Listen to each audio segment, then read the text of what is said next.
आगे झारखंड से दारू पी के आबो हलिया बिहार गे छौरी।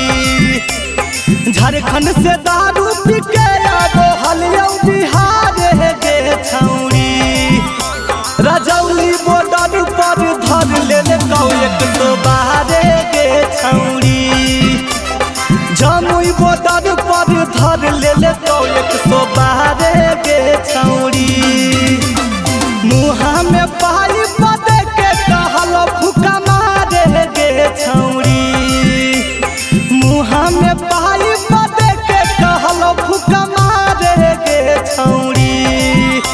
रजौली बॉर्डर पर धर ले कौ 112 गे छौरी। जमुई बॉर्डर पर धर ले कौ 112 गे छौरी।